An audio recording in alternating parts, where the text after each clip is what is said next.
Hello and welcome to the Do Not Disturb Football Podcast, where football is forever. So much going on in the world right now, and all we care about is football. Uh, Nimmer, you were out last week. How are you doing? It's been a while. Oops. Sorry, Darren. Wrong, wrong, wrong. Welcome back. Right. No, I'm doing okay. I mean, I don't know. Football is different when you're watching and you're looking at like we have fantasy, you have bets, you have all these other type of things that you're kind of rooting for. But when you're just watching football, it takes a little. It's a different dynamic. Not a bad dynamic. It's just a different dynamic. So. Um, but yeah, I'm doing okay. The off season should be interesting. So yeah. Definitely. Um, I would say it's kind of nice without the fantasy football because I'm not Hmm. so stressed watching the game. Yeah, and Oh, you just want like a good game. It's not like you're like, yeah, I just need so and so. I Mhm. just need them to block this field goal, this punt, or you know what I mean. It's just like yeah. just throw it to Yeah. this one person, or you know, it's cool. Darren, how are you doing?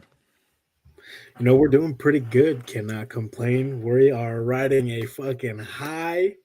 The Commanders are in the NFC Championship game. First time since 1991. I could not have asked for more. Man, I'm buzzing. I'm still buzzing after this weekend.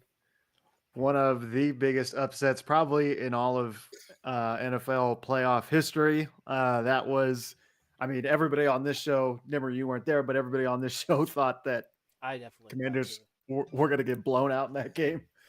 And ends up turning out the Commanders turn the ball over 4 times for the Lions and take the ball away 4 times and end up winning the game. We will get into that in a little bit. What about some of the other games? Any reactions to the other games that happened? You had Buffalo versus the Ravens, Kansas City going up against the Texans. Anything that stuck out to you? Anything that surprised you?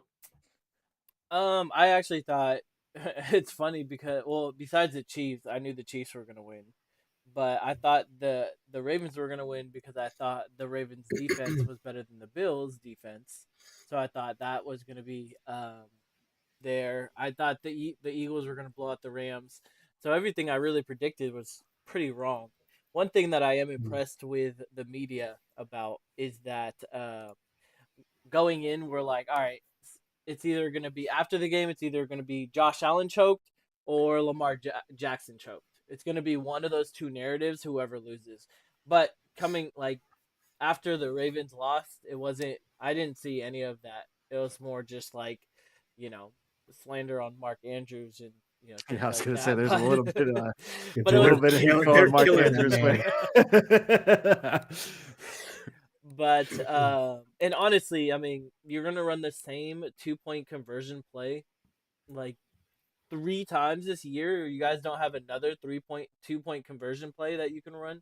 Like it's just that game was just unbelievable. And the Rams, you have 4 downs to make 10 yards to make a first down, and you can't even complete a pass. Like what are you guys doing? It's just a bunch of late game mistakes that cost these teams the game. What about you, Darian? Were you surprised at all by anything? I just don't understand why the Ravens just don't run the damn ball more. I said it, I think, in a recap of last year of when the Ravens run the ball and they ran it against the Chiefs, they were making good plays. They were driving down the field, soaking up the clock, which is what you want to do against Kansas City. You want to play a boring style of ball. So, one, Pat Mahomes doesn't have the ball in hand. He can make some things happen. You want to take it as much as possible away from them. And the fact that Derrick Henry only had 16 rushes for 84 yards this time against the Bills, whereas last time I think he had 199 yards and like 2 or 3 TDs. The running game was an issue for the Bills. Why go away from that? And I think I was talking with a colleague at work today that Derrick Henry only had 21 yards in the first half, and then they started running the ball again in the second half, in like the third quarter. That's when he got back up to like 67 yards, and then finally getting up to 84 by the end of the game. It just doesn't make any sense when you bring in a guy like Derrick to be that big body, 3 down running back. You don't use him. Like I would have expected him to have 25 carries, 28 carries in this game. And then also Lamar, who's a dual threat, to have more than 39 yards rushing. I think they just didn't utilize those two players correctly against the Bills like they did the first time they played. Um, I mean, and Andrews is getting bashed. He had a really bad fumble where he got the first down. He should have just went down as soon as contact was made, but he tried to do too much. He got too cute trying to extend the play and squirted out the ball. And it was a perfect strip by the linebacker for the Bills. But my frustration really just lies with the Ravens and their play calling and utilizing those key players that they have, like Lamar and Derrick Henry. Run the damn ball and get your damn team into scoring position and just catch the ball too, Mark Andrews. You got to catch it. And just to add on to that, I mean, it wasn't even that Derrick Henry didn't get the ball. He was barely even on, not barely on the field, but I would love to see the snap share between him and Justice Hill. Like, I feel like Justice Hill was in the game a lot more than in within the regular season. Mm. So even if Derrick Henry doesn't get the ball, when he's in the backfield, the defense is going to have to stack the box. Is going to have to respect him. And if he doesn't, then you can just audible it and give it to Derrick Henry. But if you have Justin Hill, like, you kind of know it's going to be a pass anyway. And it wasn't even like first down, like third down, you kind of in a passing down, I get. But like first down, he would be Justice Hill would get the ball. And I'm like, why is Derrick Henry not in the game? Or Derrick Henry would run for like 2 yards and then he would get out of the game. Like, what are we doing? It was bad. That is probably the most frustrating thing I've watched all season. Like mostly every NFL team this year has had a multi-back system. And for guys like Derrick Henry or Saquon or some of these big time running backs, Alvin Kamara, like Bijan Robinson, you should not be running with the second string guys so much. I thought that the Ravens were doing that in the regular season with Justice Hill just to keep Derrick Henry fresh so that when they got to the playoffs, they were going to pour it on with him. And they continue in the playoffs with Justice Hill coming in every other drive or on third down plays and having the snap share at like a 60, 40, 50, 50 range. And it's like, come on, like, what do you like? It should be a rule for the Ravens. And I think they have Derrick Henry on contract for this year and next year. I don't know about the year after that, but he'll be back with the Ravens next year. It should be a rule next year. Derrick Henry gets the ball, gets carries, at least 20 carries per game. That should be their rule because 16 carries is not enough for a guy like Derrick Henry. And I honestly, like I said at the beginning of the year, the way they run their offense, I had questions about how Derrick Henry's how he was going to fit in that offense. Mm-hmm. And you didn't see a ton of I formation in this Bills game, which I think would have helped a lot. And like they have the personnel for it. So it's so frustrating to watch them play because you're like, why do you have this running back that's 260 pounds faster than all the DBs out there? And you're going to line him up in the formation where he's standing next to Lamar and you're going to give the ball to him 16 times a game. Like that's not enough. It's not even the game. It's a playoff game. Like during the regular season, if you want to reserve them, especially because you kind of assume that you're going to the playoffs, like that's one thing. But like this is the playoffs and you're down. Like what are we doing? You know what I mean? Like it's insane. That's my thing. It's like you're literally in a playoff game where you could go home tomorrow. Give him reps. The defense is going to have to respect him, whether he gets the ball, whether he doesn't. Like it's wild. That's second year in a row where the play calling screwed them over. Mm-hmm. It was pretty obvious that interception by Lamar early kind of screwed with the team, like their confidence in Lamar's confidence. I think it took him a little while to get settled down after that. Mhm. And then I think that also contributed to them not giving the ball to Henry more because they were trying to like get Lamar out of that. Mm-hmm. And almost it seemed like they were trying to make it like a match for match passing touchdown for passing touchdown, even though Josh Allen had 0. So He had like 180 yards too passing. Yeah. You know, like he had, looking at the he had stats, there's no way. 127 yards. 127. Like looking Really, at all these. Sorry, no, go go ahead. ahead. All these quarterbacks, with the exception of Lamar and Jaden Daniels and Goff, but Goff, I mean, doesn't really count because he was getting blown out. Stroud had 0 touchdowns, 245 yards. Josh Allen had 127 yards, 0 touchdowns. Mahomes, he had 177 yards and 1 touchdown, and 117 of those yards were to Travis Kelce. Yeah, it's wild. I mean, if you look at, even like the rushing, the Bills, James Cook had 67 yards, Ty Johnson had 31 yards, and then Derrick Henry had 84 yards, and Justice Hill had 50 yards. Lamar Jackson had more passing yards. Like, stat wise, you should, when you outgain them by that much, you 100% should win the game. It's Yeah, just, that was probably the most surprising thing for me all weekend, seeing these quarterbacks have such low numbers stats wise, because like to not throw a touchdown in a game, to not have Mm-hmm. a touchdown or an interception, like not having interceptions great, but having 0 touchdowns, you're probably losing that game. And I guess the only outlier here is Josh Allen. He was like the only one where you can kind of see for him, he knows now, like those turnovers in the playoff games are what takes you right out of the game. Mm-hmm. Lamar, he had a fumble and a interception. This has kind of been a thing for him in the playoffs. He turns the ball over. And we talked about it before the playoffs started. We were like, is he going to be the same kind of Lamar? And we were hoping that wasn't going to be the case.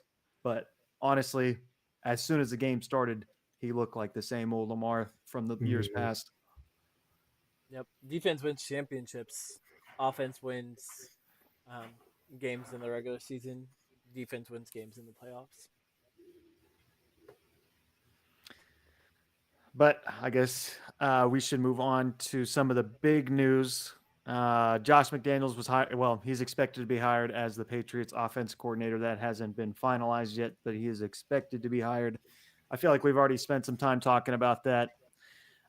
Ben Johnson, the big news today, he was hired as the Bears head coach. There's no real details about what the contract looks like for Ben Johnson, but we do know that it's a multi-year deal, and he will be the head coach for the Bears next year.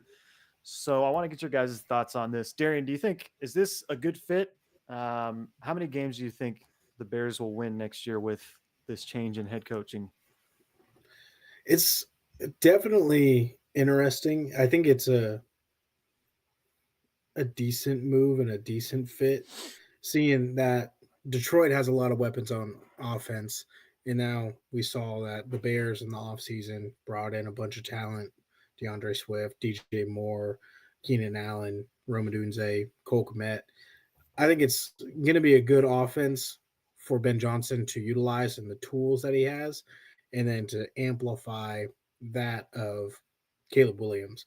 I think the Bears kind of made that decision of like, hey, let's bring in Ben Johnson so that Caleb can be better than Jaden, or try to as best they can, just in spite, and just to prove that Caleb was a good QB and a good draft pick. But overall, I think it's definitely going to be a good fit, especially with the weapons that Ben Johnson is going to have at the helm. But all I care about is DJ Moore's stock. I'm still drafting him next year, even more so now. If the utilization, like, I think him and Amon-Ra would be kind of like the same person in that offense. I like that actually a lot. So DJ Moore to the moon. You heard it here first. Here comes the fantasy football hype for DJ Moore this year. This will Let's be 4 years go. in a row for Darian. Oh my god. Fuck yeah, Didn't baby. really work out for you this year, but Nah, that He had some motherfucker. big games. He had some decent games, 20 plus. But Yeah. It was just a bad offense all the way around. yeah. Nimmer, what do you think? What do you think the Bears need to fix with Ben Johnson at the helm to be successful next year? culture.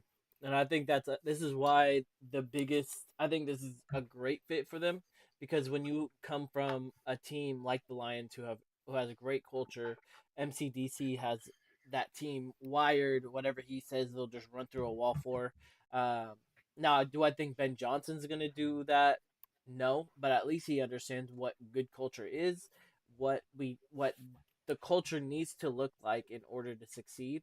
And I mean, honestly, the Bears on paper probably have the best team that doesn't have a head coach. Them and the Jets, I would say. Um, so this was a great fit for them. I think that they definitely have the firepower on offense to succeed. Um, but I think they just need to start with culture at first, and I think that's going to be. Uh, Now I don't really know Ben Johnson that well, so I don't know if he's going to be the big hoorah type of coach like MCDC or Mike Tomlin, um, or will he be like a quiet coach like Andy Reid, that sort of thing. So we'll see. But I think that first step for Ben Johnson is to fix that culture. Once he does that, I think then the offense will start going. DJ Moore won't just run to the sidelines in the middle of the play anymore, that sort of thing. So, Yeah. So Ben Johnson, he started with the Dolphins in 2012 as an assistant.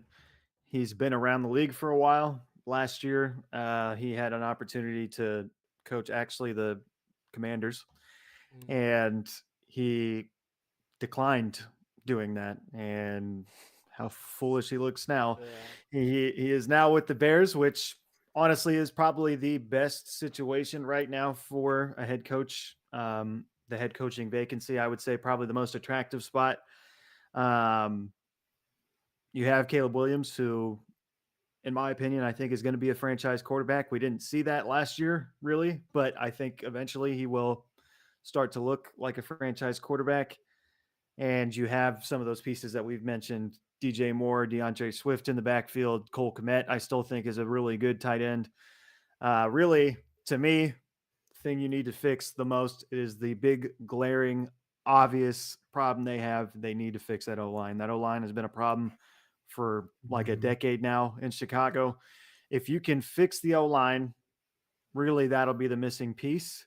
I'll be interested to see how that defense plays next year. I do think they'll regress a little bit, but with what Eberflus left behind, they have a really solid roster on the defense with Jalen Johnson, and some of their linebackers are really good. I like their slot guy. I can never think of his name, Kyler something. He's really good. Really underrated slot corner. And they have a really solid foundation. They just have to really fix some of the interior play with the O line and even some of the D line. And I think if they do that, they could be successful. I'm going to say they win 9 games next year. Oh, I didn't answer that. Yeah, me too. I forgot. What they do? What they go this year? Fucking 4-13. Yeah, something like that. Damn. Maybe Maybe 5 though. it Maybe might 5 have because been. they beat the Packers at the end. Yeah, I think it's 5-12 or something like that. I think they'll. Man, 4 more wins is a lot, Drew. It is. It's either 8 or 9. I'm gonna say 9. I'm gonna say 7 or 8. I think it's a 2 or 3 game increase. Definitely a tough division to Yeah. to be Yeah, coaching. He knows it well. So And that's why I say true. 7 to 8 because of the tough division. Um, like they're gonna have to. That's 8 games right there that they're gonna have to be competing really really well against a really good team. So, um, if they go 1-1 with all of them, then that's 4 games right there. So maybe I don't know. It's gonna be tough. I do kind of think that the Lions are actually going to regress next year. just because they lost Ben Johnson and they're probably going to lose Aaron Glenn on the other side. Mm-hmm. So that's both coordinators on both sides leaving. Usually that doesn't pan out well. The last time we saw that was with the Eagles with Shane Steichen and the guy that's in Arizona. I can't remember his name. And the very next year, they only got to the first round of the playoffs and lost to Tampa Bay. So looking at And their next year opponents, they're playing the AFC North and the NFC. What is that? The West. So the Cowboys, Philly, Commanders, and Giants, Browns, Steelers, NFC West, that NFC would be West. Huh? Cardinals. that'd be Arizona and Oh Seattle. yeah, and yeah, yeah. So who is that? East? I don't know. The East is the names. Cowboys. Yeah, the East. I don't know the names. So I Okay. mean that's pretty tough, huh?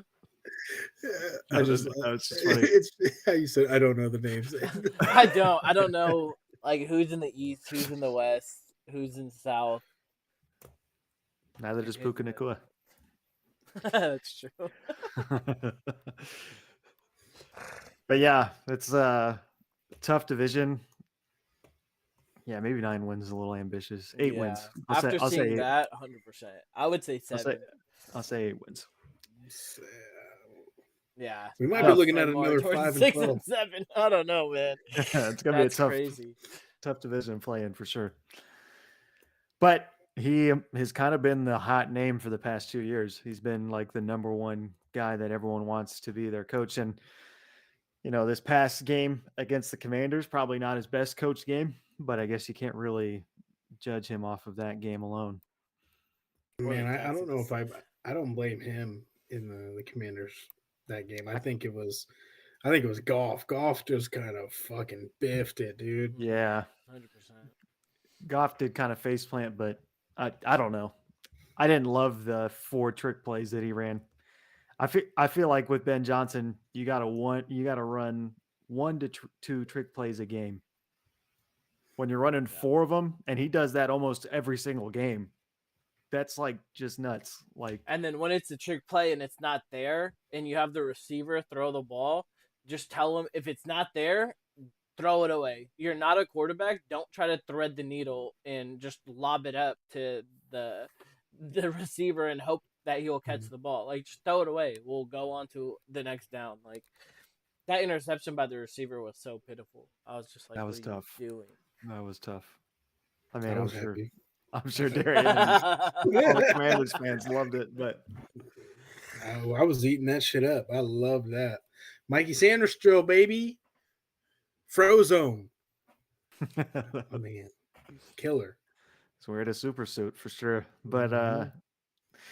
yeah, that was a interesting outing from them this past game. Let's move on to the Texans and the Chiefs. So the Texans, if anyone watched the game, I watched the entire game. It was not enjoyable to watch.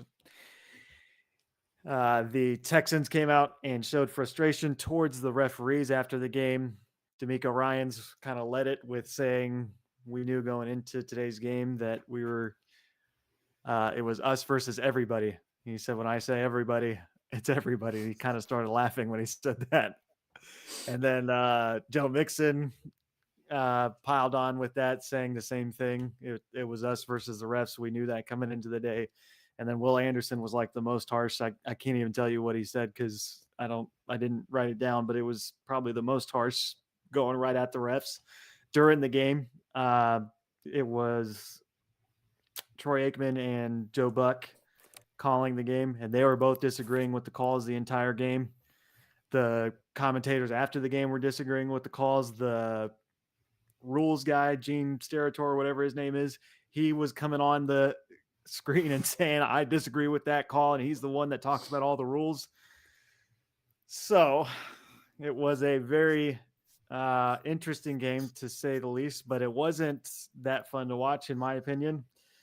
Darren, what was your reaction to all these comments? I mean, I'm right there with them, to be honest. I didn't even watch the game. I can't watch the Chiefs play. It's just it pisses me off. It irks me. Like, and I'm trying to live a stress free life, and I can't put that shit on my TV. But just watching the every single play that had like a missed call or like potential call, I was like, what the fuck is going on? These refs are showing some form of bias, and it was just really annoying to see like the roughing the passer on by Will Anderson, where it was a nanosecond after Mahomes threw the ball. So within a good amount of time for him as he's making a football play on Mahomes to push him. There could you could speculate he led with the crown of his helmet. Maybe. I'm still thinking 75% of that play is a no call, no flag.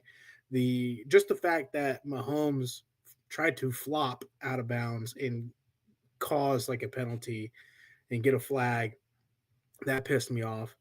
The one play that it really, really did piss me off a lot was where he's an active runner. He scrambled out of the pocket. He made it maybe 2-3 yards up the field. He's behind the O lineman, and he cuts back to the left, and you have the two defenders from the Texans who are already basically in mid-flight to make the tackle since he is an active runner. And then Mahomes at the last second drops and tries to get the contact of like, oh, he was going down. Like, bro, we gotta stop. And I just saw the report that this like former NFL ref is like, no, there's no bias towards the Kansas City Chiefs. Like they don't get calls thrown their way, or like they're not the most penalized team. I don't give a damn if they're not the most penalized team. It's they get penalties at crucial moments in the game, which create events that get them to the win. That is what the issue is. That's what all of us in America are talking about is the bias. It's those key crucial moments that give them the ability to make the game-winning play, get themselves into position, pardon me, to make up more time, drain the clock to then get the game-winning field goal or put the game away in some form of fashion. Like we saw it against the Bengals with Cameron Taylor Britt having a pass interference where it was clear as day he over him knocked the ball away. It wasn't even catchable. Kansas City ended up winning the game. Like all these like small, the Falcons, blatant pass interference in the back of the end zone on Kyle Pitts. There was one against, I think it was the Browns or whatever, some minuscule bullshit team, but it was clear as day. Their safety was all over the receiver, no call. It's just the fact that there is the double standard for the Chiefs that they don't get penalties called on them, but other teams get penalties called on them to get the Chiefs into better situations. That's what's really frustrating. That's what people are pissed off about. And then also the no call on the hip drop tackle on Schultz. That was clear as day. That's got to be a penalty. And that, I think honestly the hip drop tackle was the most non-called penalty this whole season. And it's either like a wash, you got to get rid of it, or you got to you crack down on it, or you fucking just get rid of it. You got to get rid of it, in my opinion. It makes it's too hard of a call to make. Mm-hmm. Like it's so fast to be like, oh, that was actually a hip drop tackle. Mm-hmm. That I think you just got to get rid of that. Or just fine him, make it a fine. Even like, I mean, if everyone's breaking their ankles, maybe we really consider calling that penalty all the time. But like, it's not really being called, and no one's really. I mean, some people are getting hurt, but people get hurt on every play. So, what was your reaction to him? I mean, honestly, everything Darian said, I was in my head. I was like, "Preach, Darian, preach." Like everything you said was just so accurate, and because this thing is stats are starting to come out by these like Kansas City nerds or whatever fanboys, and they're like, "Well, Kansas City's actually the most penalized team this year." Blah blah blah blah blah. And I'm like, yeah, them throwing a flag for holding on a 2-yard play is not that big of a deal, but them calling a pass interference when they're on 4th down, when You know what I mean? Like that's where they need to draw the line. They need to do something about the penalties, honestly. The roughing the passer thing, that the roughing the passer calls, that needs to be reviewed. Pass interference needs to get reviewed. These crucial penalties that completely change the game, or rough or not roughing the passer, unnecessary roughness, and all of like these crucial penalties need to get reviewed. Not the holding or what a face mask. Like they don't even have face mask in replay. I mean, in replay assist. So it's like, what are we talking about? What are we using replay assist for if it's not for these crucial penalties that could change the game? But yeah, I mean, honestly, I think the worst part of the whole penalties, because you know, it is what it is. Ray Lewis once said it's our fault for making the game as close where the refs can decide the game. So it's not even that. It's the fact that Patrick Mahomes is flopping out of bounds, running around to be like, oh, look at me, let me run around. Let me see. Is there a hold there? No. Is there a hold there? No. Okay, let me just dive in front of these people and then fling my head back and pretend like I'm actually getting hit super hard. Like that's what really pisses me off. Like the flags are one thing, but like the fact that Patrick Mahomes is buying into that sort of stuff, it makes it a lot worse. So I don't know. It's you know what? I know I said the Chiefs weren't going to win the Super Bowl, but after the Texans game, like you might as well just give them the Lombardi right now. Honestly, it's just like when Stop. no, seriously, I'm being like, if the refs in Patrick Mahomes are gonna act like this the whole entire playoffs, it's gonna be the exact same thing with the fucking Bills. I guarantee there might be like a chip on the coin toss, and when they flip it, it's just they're gonna press a button and it's gonna go heads, and then they'll the mic that the quarterbacks have, they'll chime in for Patrick Mahomes and be like, hey, call heads, it's gonna be heads. Press the heads button and it becomes heads, and then they win the game against the Bills in overtime. I'm calling it. Yeah, I mean, um,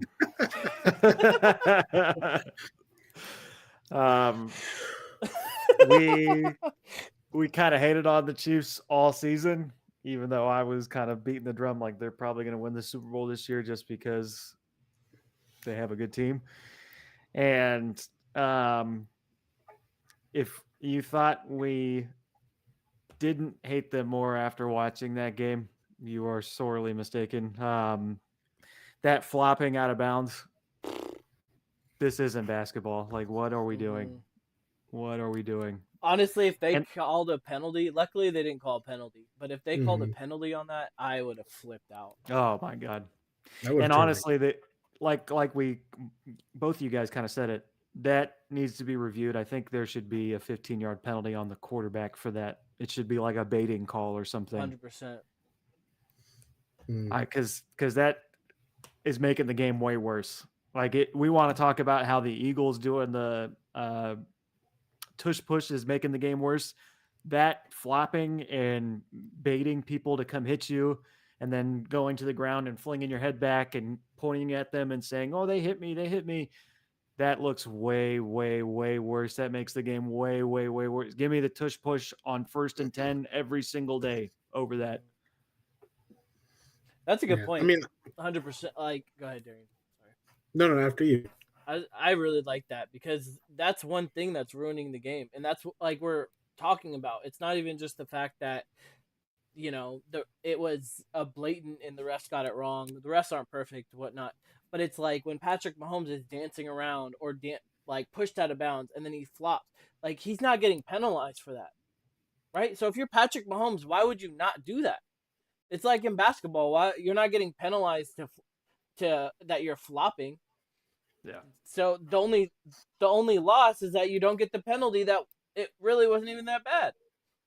So it's a win-win situation. So it's like, why not keep doing it? The NFL needs to step in and say, listen, even though it's probably not going to ever get called, but like, come on. And honestly, it's like the integrity of the NFL. You're a football player. You're supposed to be all tough and rough and all this other type of crap. Like, and then you're over here flopping. Like, what are you talking about? And begging for calls? Fuck out of here. I wish someone would just clock him. I wish someone would just bury him. Same. Just give me the 15-yard penalty. That's fine. I Yeah. don't care. It's worth the 15-yard penalty. It's going to be Frankie Louvu if it's the Commanders and so. Chiefs. Commanders and Chiefs in the Super Bowl on an election year or the post inauguration.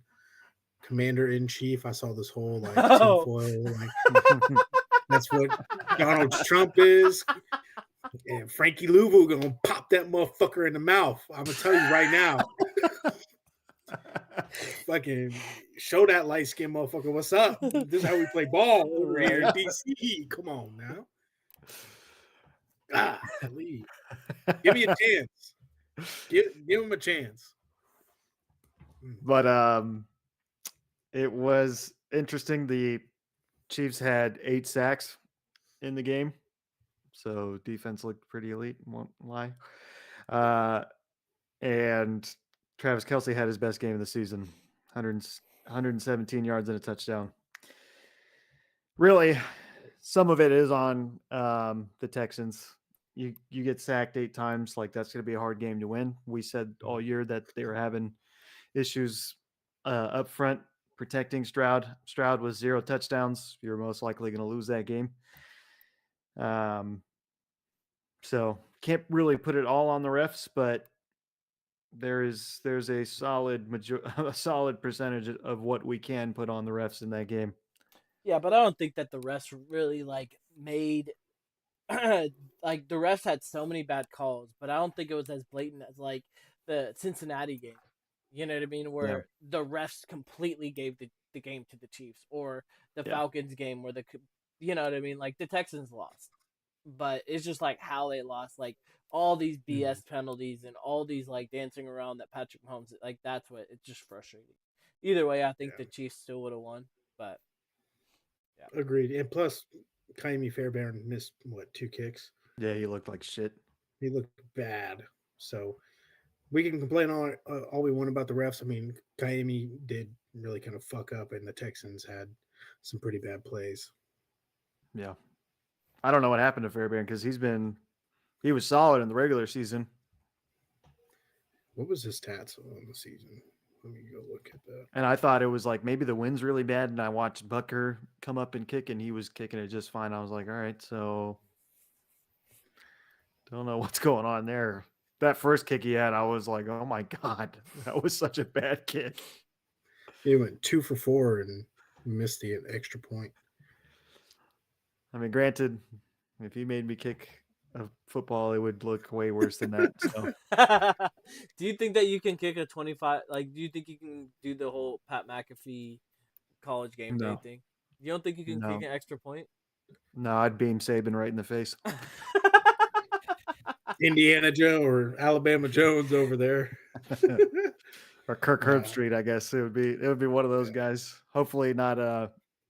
Who's the guy that picks the heads? Oh, Lee Corso. Lee Corso. Hopefully it wouldn't be him because that might be the last football he ever sees. But he'd relive every college game day in the 7 minutes before he dies, taking that ball to the face. His head would be spinning around so fast you just see all the different mascots just.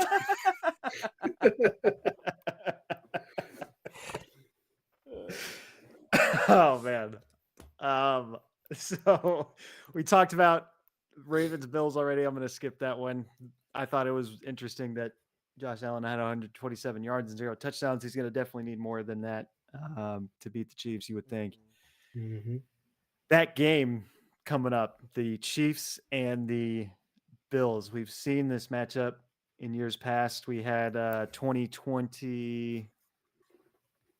Let me see. I have it here somewhere. 2023, where or 2022. Hold on. 2022 was that back and forth in overtime where the Chiefs scored with 13 seconds left in regulation and won the game in overtime. 2024, the Bills lost to the Chiefs because of a kick from Tyler Bass to tie the game. So it's been a close competition every time. You would think this game is going to be the same way. It'll be fun to watch. Hopefully Mahomes isn't out there doing the same antics. Yeah. Just too. I think. Do Yeah, I couldn't. you think the Ravens have a better chance of beating the Chiefs, or had a better chance get before this week, or do you think that the Bills had a better chance have a than the Ravens? Like, who'd you rather see beat the Chiefs? Who do you think can beat the Chiefs, the Ravens or the Bills? Bills. Probably the Bills, just because Really? the Bills beat them earlier this season, Mm, and I feel like Lamar against the Chiefs is just it never goes well. yeah. Mm-mm. Hmm, interesting. Yeah, I just don't, Yeah. So I'm just scared about the defense, honestly. Like, and the offense actually, because the Bills, I mean, the Chiefs have a really good defense, and I don't know if Josh Allen has seen a defense like that besides when they played each other, but like Yeah, the Chiefs aren't the same in the regular season. So. give me the Bills. Josh. Josh is on a generational run. He's gonna do it. He's I gonna hope take the so. Bills to the promised land. We all hope so. Mm. That'd be nice. As Some you see nice from little. our graphics here, these are the last 4 teams left: Bills, Chiefs, Eagles, Commanders. Commanders will be in Philly. Chiefs or Bills will be in Kansas City, and that will decide who goes to the Super Bowl. And we will talk to you guys tomorrow about who we kind of want to see in the Super Bowl. Let's talk about that Commanders upset a little bit more, because that was, besides that Ravens Bills game, I think that was the highlight of my weekend watching that, because it was so surprising. And like, I don't think anyone was really giving the Commanders a shot in that game before the game started. And after the game, you're like, how, like, you watch the whole thing, you're like, how did that just happen? Like, you think about the personnel on both sides, the Lions offense going up against that Washington Commander defense. You would think, with the way that offense has looked all year, they're just going to come right in there and blow them out. But the Commanders come away with 4 turnovers in that game. I'll go to you, Darian. What was Woo! your reaction to that game? Let me tell you this, y'all. Mm. It was it brought me back to cheering in the stadium at FedEx Field when I was a kid. I was clapping, I was cheering, I was audible as fuck. Oh, I'm reliving it. It was such a good game, a good moment. I was like, man, I'm a kid again. I'm seeing the Commanders, Redskins play some good ball. And I'm like, man, did I miss this? And I've never seen this. Also, like I was texting my aunt, I was like, I've never seen us this far, this deep, to actually make it past the divisional round, and like this is absolutely nuts, and it hasn't been done in 33 years. And she's like, I was like, I wasn't even alive when this happened last. This is new. This is such a good feeling. But throughout the entire game, man, I was going crazy. I was clapping, laughing. Uh, just the interception by Quan Martin for a touchdown. I like was That was jumping crazy. up, craziest play. I was like, "Yo, this is amazing." Gave me like uh, flashbacks to Sean Taylor when he scored against Tampa Bay. Um, like, it's one of like his biggest highlights where he picks up the fumble recovery and takes it all the way back to the house. I was like, man, that's that same kind of that electric feel. Quan Martin picking off Jared Goff, getting past Jamison Williams, and then booking it into the end zone, getting us up by 10 or 14 at that point. I was like, this is electric. We got this. Like the energy is full swing our way. And Jaden Daniels, my guys, that boy is on a different level. A different level. He was calm, cool, collected in the pocket. And he's like years ahead of where he's at as a rookie. Like, dude was making plays, making throws. Like, he's been in the league for 6 years. His reading of the defenses and timing against the Lions was out of this world, especially making plays with Diami Brown, who was a guy that I'd said earlier in this year was like, I guess he's better than Jahan Dotson. That's why we got rid of Jahan, sent him to the Eagles, and he is coming into that role the past couple of weeks. Drew has said it on this podcast. He has turned it on in the playoffs. That play where what's his name? Is it Kirby Joseph was basically bailing back down. He beat him, and he like was basically tracking him down, dove, and then covered Diami's eyes. Oh my gosh, that was crazy. And he still caught it. It was That like was a nuts. 50. It was like a 45, 50-yard bomb, and I was like, Yeah. man, this is beautiful. We are connecting on all freaking facets. Defense looks decent. Offense is electric. And then we wrapped it up. We put it together, and we put that bow on the Detroit Lions and sent them back home. Like, it was electric. It was a great game. I've never been this happy. I have one colleague at work who's also a Commanders fan. We're the only ones basically in the office that are Commanders Redskins fans, and we be chirping. We're happy days. So it's electric. It's a new feeling being this deep in the playoffs. I've said a lot, but it's just where my heart is. I'm happy. I'm ecstatic. What a game. And we got to carry this in against Philly as well. Never. What were your thoughts on this massive upset? Yeah, honestly the Commanders are the team that I'm actually rooting for the most out of all four. So, yeah, and it's cool because it wasn't just the fact that the Commanders were demolishing the Lions.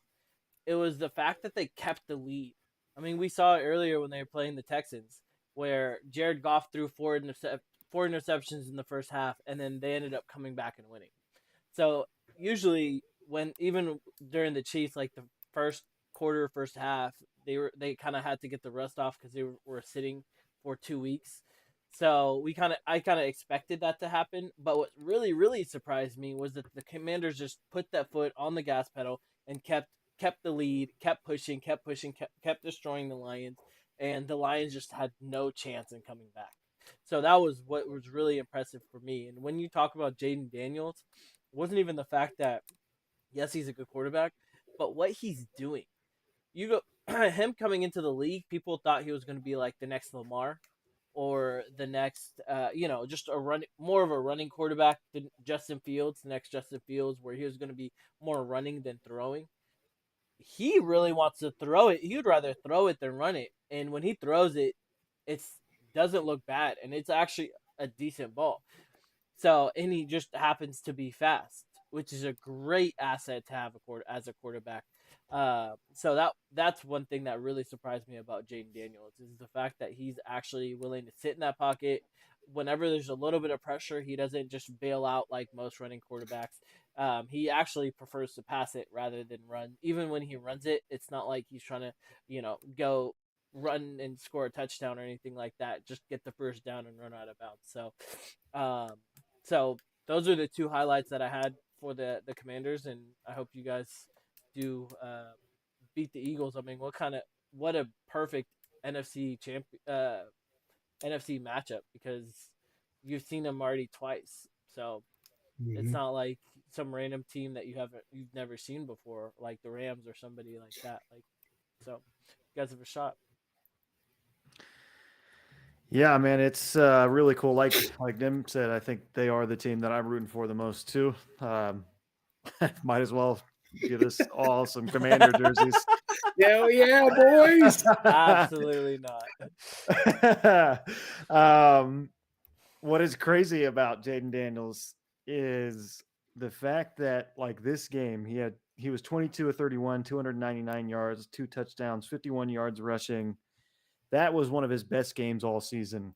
And like you think about some of the quarterbacks that have come into the NFL, you can think about some of the guys that have played in the regular season, and then when they get to the playoffs, they're a whole different kind of quarterback. They transcend in the playoffs. I think about Mahomes when I think about that. I think about Brady when I think about that. I think about Peyton as well, probably not so much Peyton, but there were times where he did do that, where he would up in the playoffs and the stats would kind of push a little farther. If that is what's going on with Jaden Daniels and he's perfected that already his rookie year, just imagine where this is going to go. That's like the craziest part about all of this. And it sounds like Cliff Kingsbury is going to be there next year by all accounts, especially now that Bears job is closed. You would think Cliff is going to be there next year. Same offense. He's probably going to be even better his second year. You have De'Ami Brown, who's really shown up. I thought these past couple of games were insane. It was probably 3 episodes ago. I looked at Darian and I was like, man, he's becoming like a weapon here. And this last game, I was just amazed by him. I thought he looks so good. I was saying maybe he's like a Debo, but he's not. He's more of like a AJ Brown. Like I don't even know. He's like a bigger body, but like can burn you, can torch you. And it's incredible to watch. It really is. It's their offense is really fun to watch because it's pretty much RPO centric, where they have, the run pass option. You're looking at 3 or 4 different options. You're either handing it off to the running back, taking it yourself if you're Jaden Daniels, throwing it deep, throwing it middle, throwing it short. Like you have all these different options, and he's making the correct read every single time. It seemed like the Lions, there were so many opportunities for the Lions to stop him on 3rd and 4th down, and they could not get him off the field. And he's a rookie. That's like the craziest part about all this. I'm really excited for the Commanders' future. I'm really excited for Jaden Daniels. It's really fun. And I don't want to get too much into it, but I'm picking them going to the Super Bowl. So let's go, Drew. Come on now. We will talk about next week's games tomorrow, but I want to let that be known now. I'm taking the Commanders this week.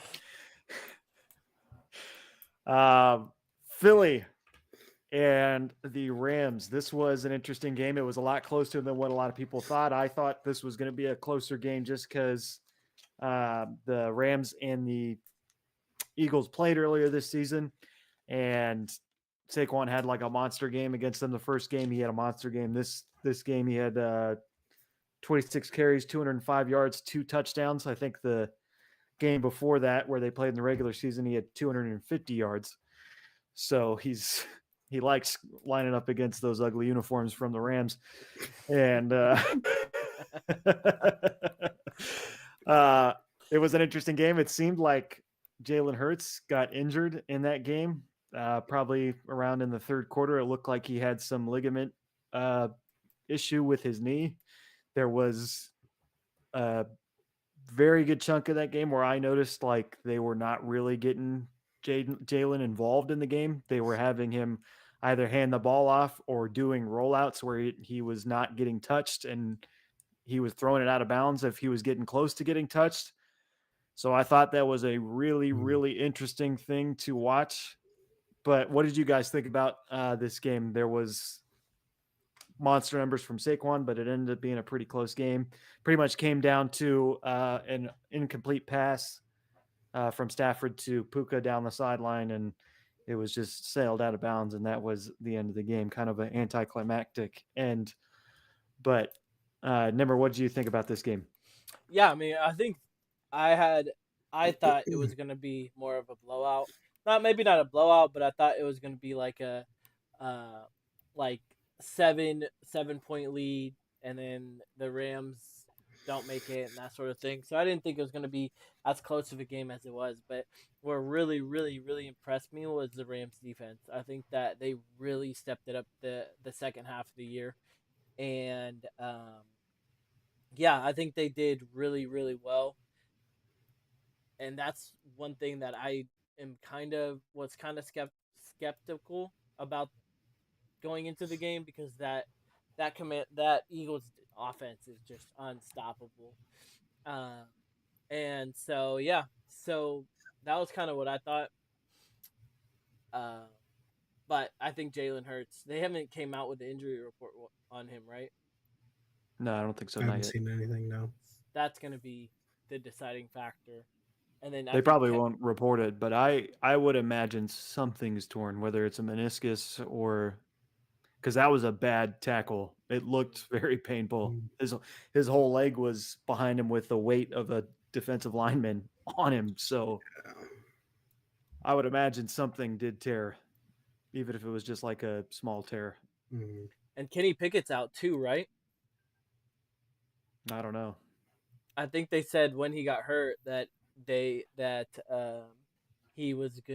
was had like a rib injury or something, maybe a back. I Mm. don't remember. I would think Jalen Hurts is going to play because he's played through a bunch of injuries. So I would think he's going to try to play this upcoming week. I hope so. About to send him home in a body bag. I'm telling you. Nah, just my thoughts on this, and it's what I said earlier this season when they first played, is that the Eagles secondary, I think, is fraudulent. Hmm. They are going to get exposed by teams that can pass the ball and pass the ball efficiently. Stafford had 324 yards, 2 TDs, 0 interceptions. Puka had 97 yards, which I think is what he had in the previous game when they played as well. Cooper Kupp, 61 yards, and then Demarcus Robinson, 74 yards. If you have three players that topped over 50, and then also had Higbee with a touchdown, and then also Parkinson with a touchdown. So two tight ends. One was kind of a faulty little dinker off to Parkinson, but the receiving game and the receiving play by teams against the Eagles is what is going to expose them. And I think we've seen it with the Commanders that they can pass the ball, they can hang with them. And late in the season, we beat them 36-33, the last second of the game. Uh, our offense is just as potent, it seems. And if our defense can get a stop here and there, we're going to be golden. If you look at the stats for the Eagles, they're passing against the Rams. I think Drew said it earlier. Jalen only had 128 yards passing, and then it was literally just the rushing attack by the Eagles is what's so goddamn strong. The O line is one of the best in the league, and with Saquon running for 200 plus yards both times against them, yeah, it's going to give you the ability to win the game. You're draining the clock for one because it's not stopped because of an incomplete pass, but AJ got strapped. AJ Brown, 2 receptions, 14 yards. Devontae with 4 receptions, 21 yards. If you can stop the passing game, if you can stop Jalen, all you have to do then is focus on loading the box and tackling Barkley, getting 2 or 3 hats on that ball and getting them down. Then the Eagles are nothing. So I think with this game, the Eagles kind of got exposed again to, I would say, a lesser team that kind of, I wouldn't say eased its way in to the playoffs, but they're not like the best team out there, the Rams.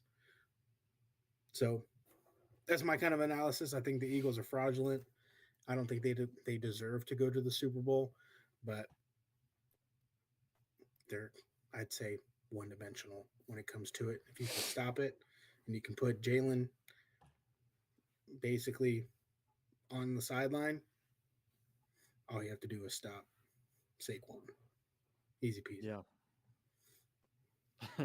Easy peasy. I don't know about easy I'm peasy. just, it's not easy peasy. Let me know. Let me not say that. But for the Eagles, they really, I thought the unsung hero, the guy that I thought had the biggest effect on the game was Jalen Carter. He really seemed to have like a breakout game. He was in the backfield the entire game. He was affecting the run game for the Rams. He had a couple sacks. He was pressuring Stafford the whole game. I thought he was like having the biggest effect on the game. And that was really the first game where I actually was like, oh, Jalen Carter is like a first round pick. This is the guy that we were all thinking he was going to be. Mhm. So it was interesting to see how he played. Really, I think it came down to, and this is kind of like probably something you've heard before. You have an LA team that comes from playing in a dome all season long to going to Philly, who had probably one of the worst snowstorms we've seen all year in the NFL.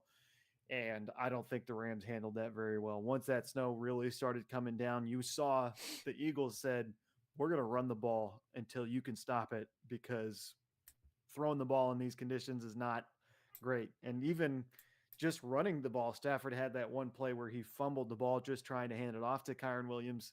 And then later in the game, Kyron and Jalen Carter caused this fumble.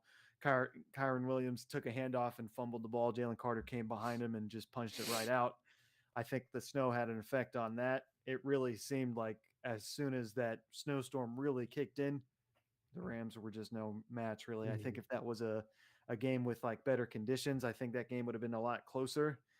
But that snow, man, that Eagles atmosphere, I think that was the determining factor in this game. Yeah, no, 100%. I think the worst was Pittsburgh and Cleveland. That snow Yeah, was that was insane. Mhm. that was bad too. Yeah. Let's do our hot take Tuesday to end the show today. So Nimra, why don't you start? So, my hot take, and I don't like this because this goes against the Steelers, but oops, my bad. So my hot take Tuesday is the Bills division, which is the AFC East. East, is going to be the hardest division in the AFC going into next year. I think the Patriots are going to do really well with a new head coach. Drake May looks really good. Bills are obviously going to be on top. Dolphins with a healthy Tua, they're still one of the top teams. And then the Jets, when you figure out what they're going to do with the quarterback and the head coach, it's kind of still uncertain. But those four teams, it's going to be like the Lions division this past year, where they're going to have like two or three teams that are going to be above 10 wins. Um, and so I think that this is going to be, I think they're going to be the hardest team in the AFC. And I think that the Steelers division, the NFC North, is going to be the second best. It's a good take. The AFC West could be very interesting next year if you think about. They're saying that the Raiders are pivoting to Pete Carroll. It's not final yet. I don't even know if like the discussions are very serious, but I think that's been a report I've seen a couple of times. They were trying to get Ben Johnson. They were trying to make him one of the highest paid coaches in the NFL. And he goes to the Bears. They're saying that they're going to pivot to Pete Carroll. So now you'll have Sean Payton, Andy Reid, Harbaugh, and Pete Carroll all in the same division. That is going to be wild. Oh wow! That's a pretty crazy rotation of Yeah. coaches. Even the Commanders division. I mean, besides, let's put aside the Giants, but now that the Commanders are a wagon, like rumors has it that Saleh is going to be the Cowboys coach, and so like the Cowboys might they're going to do a lot better than last year, and then you got the Eagles, who Eagles are always in it, and the Commanders are going to be a wagon. Like it's going to be a lot of good football next year. That would be nice for the Cowboys, honestly, because they have a really good defense in place, and Mhm. Saleh's a defensive guy, so Yeah, that could be pretty good for them. 100%. Mm, Just need a play caller, probably. yeah. Hmm. Darren, do you have a hot take today? Hmm. I don't know if it's anything for like current, but I mean, you were talking about the Giants, not really being a force in the NFC East, but they're going to be grasping for straws this offseason like they always do. They're going to do something so ridiculous. They're going to go ahead and they're going to sign Kirk Cousins. Mm. He's going to be that starting QB. I could see that actually. I could I could see that happening too. Dayball trying. I don't hate it trying either. Yeah. It's not bad. I think it's a system that could work for Kirk. And they're going to be like, all right, if we can't get Shador or we can't get Cam Ward, because it's kind of tracking out to be some crazy like stuff going on. 1 and 2, if Cowboys trade up, sell Dak off to Tennessee, which is what I called, which is another hot take. But if Dak goes to Tennessee and Cowboys get number 1 overall pick and get Shador, and then I think the Raiders trade up and get number 2, get it from the Browns, and they get Cam Ward. Giants are going to be like, well, we'll just sit here, draft Travis Hunter, and then also we'll just pick up Kirk Cousins in the offseason or before this. So I think that's my hot take. Kirk Cousins is going to be a New York Giant next year. What would happen with the contract though? They 'Cause won't don't pay they- it. Huh? They'll pay it. Will it be like the Cowboys? Russell Wilson thing? You're saying Cowboys will pay it? No, the Giants. The Giants for Kirk. No. He's saying for Dak. No. Well, Oh. both. Essentially both. Like, what Oh, would it be like the Russ thing where Yeah. the Broncos paid most of the thing, and then the Giants get a little discount? Yeah, Kirk's on a huge contract right now. It's for like 3 years too. Mm-hmm. Yeah, I think the Giants are like, all right, we need to compete. I could see it. They'll pay it. Same. And Yeah. they got a dude at GM who let Saquon walk. My man doesn't have the best track record at the moment. He gonna make a crazy play, and that's gonna be to get Kirk Cousins. I don't hate it either. I think that's more likely than Dak going to the Titans. Nah, I'm telling you, Titans are gonna. Dak's on a huge contract as well. Like I don't know how they move Dak. Arms wide open, bro. Titans are taking Dak. You would think the Cowboys will want to move Dak because if you have Shador, that'll try to get Dion to come. Mm-hmm. But I don't who wants to take on Dak's contract. Yeah.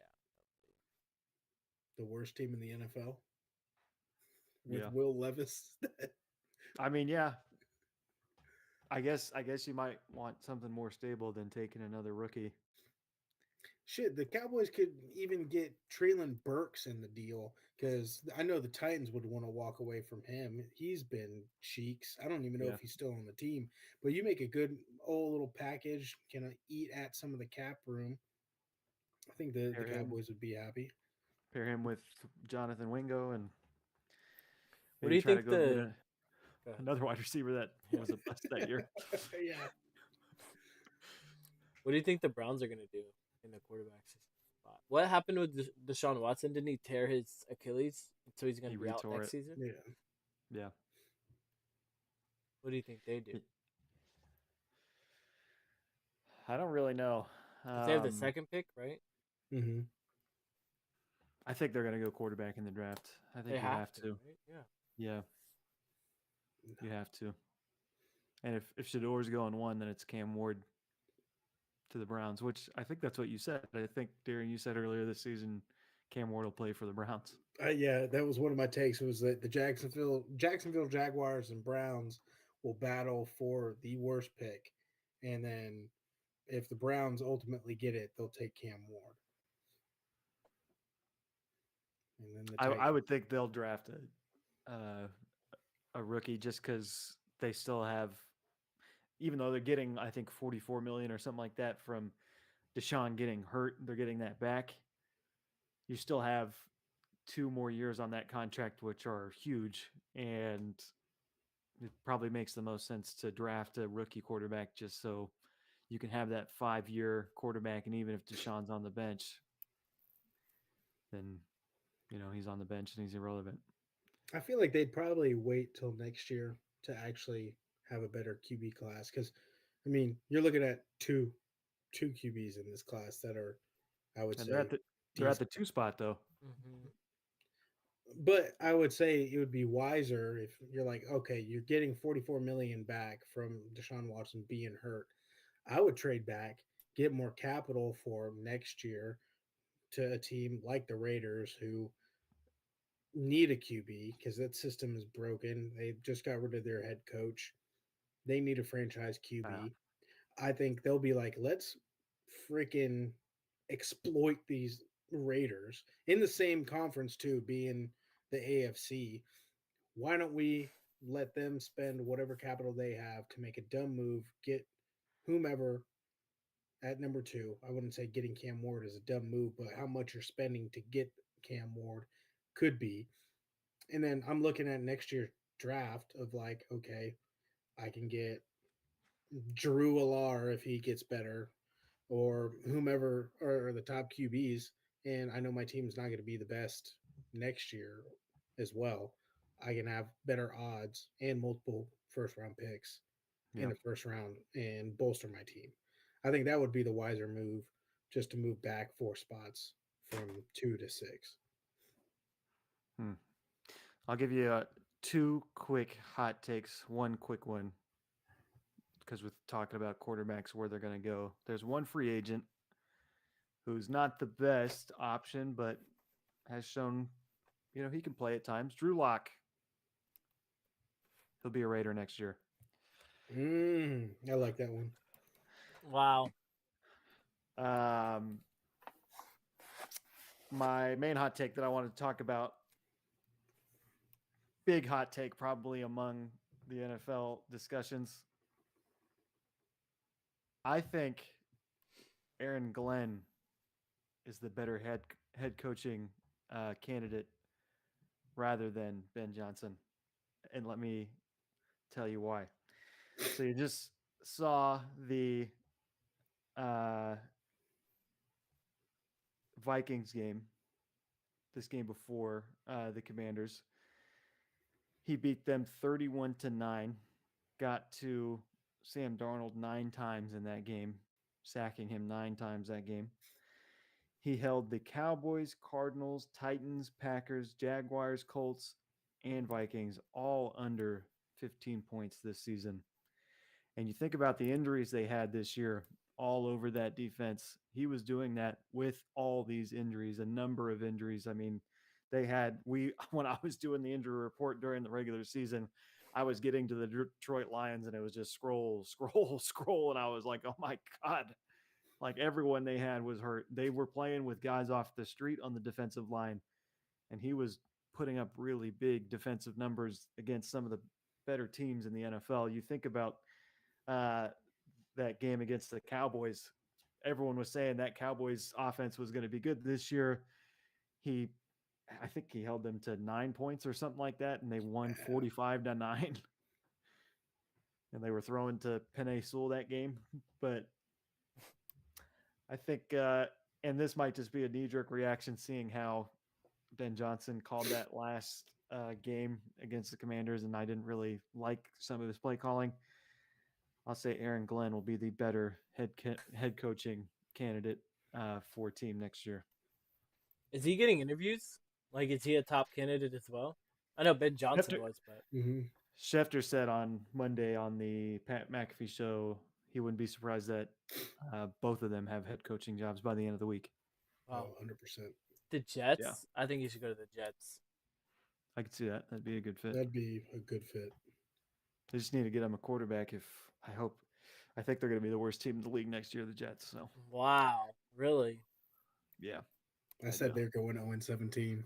So I mean, yeah, Darian did say that. I do think they're going to be pretty bad because I think they're going to cut Rodgers, and I think everyone's going to leave. Mm-hmm. I can see that. Because I think Garrett Wilson is up for. I don't know if is he up for contract? Do you know? I think it's this year that he's up. I So thought he has one more year. Yeah, I think it was 2021 he was drafted. Mm-hmm. Okay, so he has one more year. Mm-hmm. But their corner DJ Reed, he is a free agent, and CJ Mosley is older and he's a free agent. Devontae Devontae Adams Yep. is a free agent. There's a bunch of guys they have to sign or not, and I think no one's going to want to come back after what happened this last year. Come on over to the Steelers, Devontae. Come on over. We need you. Yeah, we'll take DJ Reed. Commanders. Yeah. Shit, maybe not anymore. Mike Sanistro, bro. I'm a believer. That boy is crazy. Him and Marshawn, I'm happy with it. They hit one deep shot on him at the beginning of the game, and then he came up huge later. He sniffed it out because he got burnt by Jameson, but Goff overthrew it, and he was like, "All right, now I know." He baited Goff at the end of the first half, acting like Jameson beat him on the post route, and he just undercut the hell out of it. Oh, yeah, it was gorgeous. But that is it for today. We have a show tomorrow. We'll talk to you about the matchups for this upcoming weekend and who we want to see in the Super Bowl the most. We'll kind of give you an idea of each matchup, and we're still kind of waiting for breaking news. It's pretty dry out there today. But hopefully some coaches will be hired by tomorrow and some more news will happen. I'm sure it will.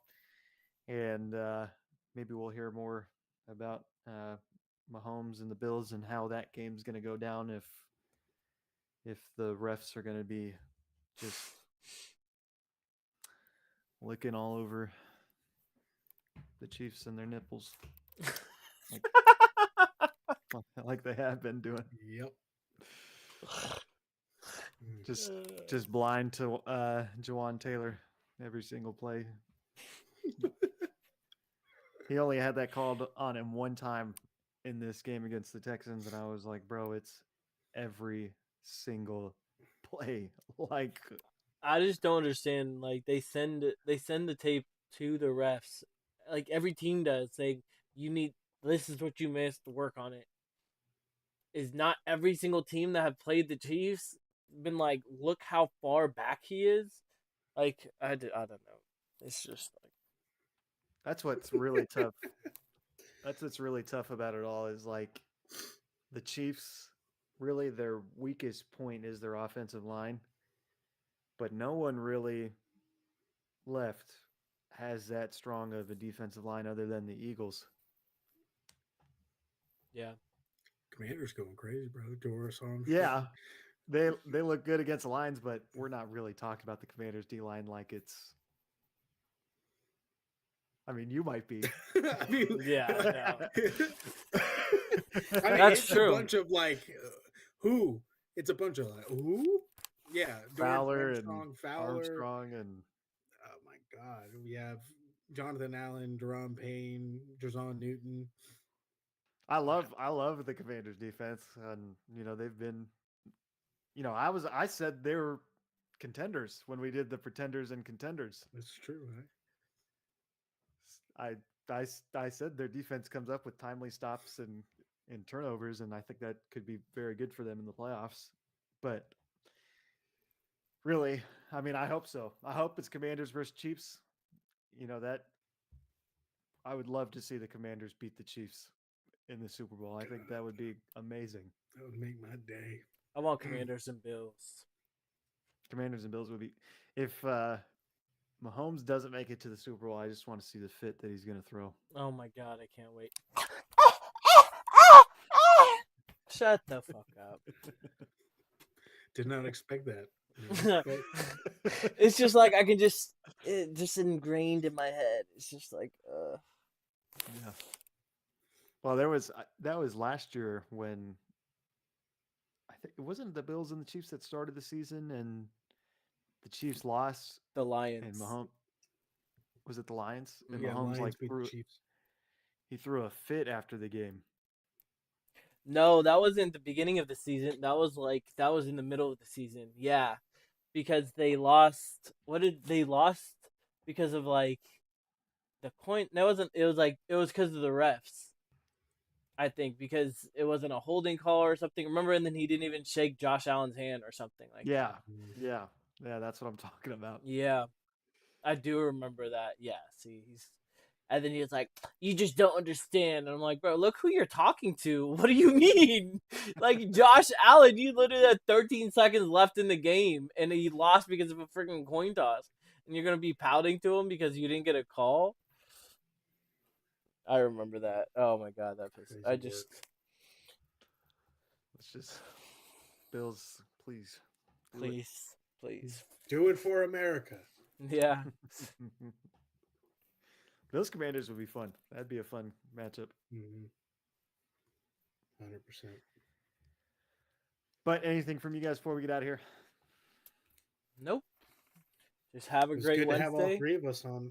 Yeah, Yeah. on a Tuesday. It was nice. Yep. Back at it again tomorrow. Yep. Yes, We sir. have 1, 2, 3, 4 more shows left, and then we will talk about what's going to happen after that. Season is coming to an end here rapidly. We have the Crazy. Commanders here, which is the craziest part. Yeah. Hopefully they stay around. We will talk about the matchups coming up this weekend and the excitement for the conference championship games. That is it from us. We will be back tomorrow. Thank you guys for watching.